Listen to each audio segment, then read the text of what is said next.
theme is, who shall I send? And I want to convey the simple fact that if disciples are not produced, no one will go and be what they should be when they get there.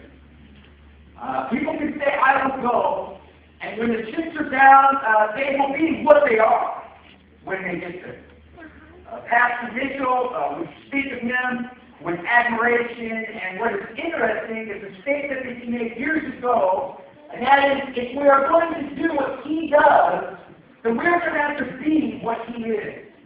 And I declare unto this body that our God is not the world, except for the fact that we have openly allowed the world to define us as individuals in God's church.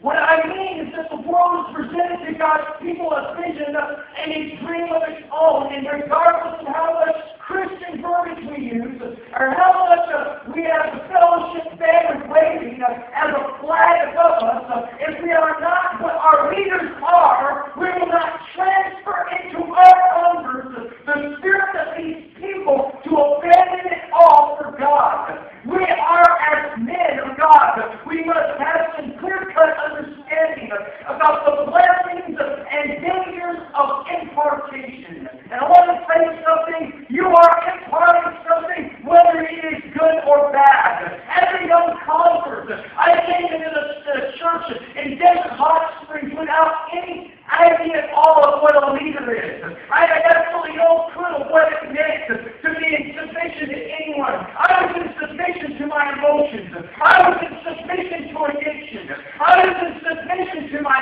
feelings. And I want to tell you something, friend of mine, when there was a clear-cut example placed in front of me of a man that stood for something, a man with integrity, a man with a backbone, a man that could show me what it means to stand up in a generation that's polluted and filthy. I want to tell you something. There was something about that I could not help myself.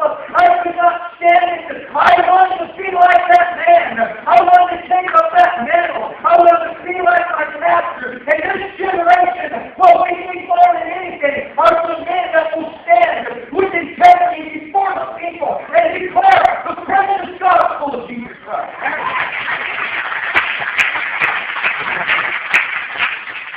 In our text, it says, Masters, in verse 20, give unto your servants that which is just and equal.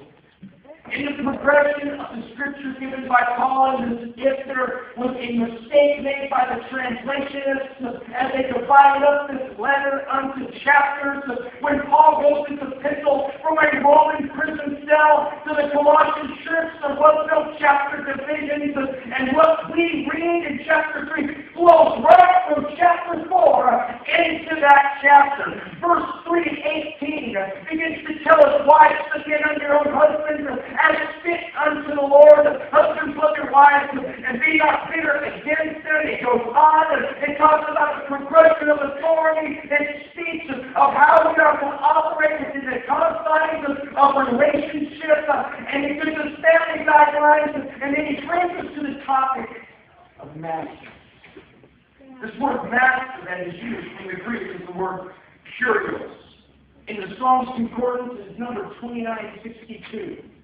It means supreme authority, control. It means God. It means Lord.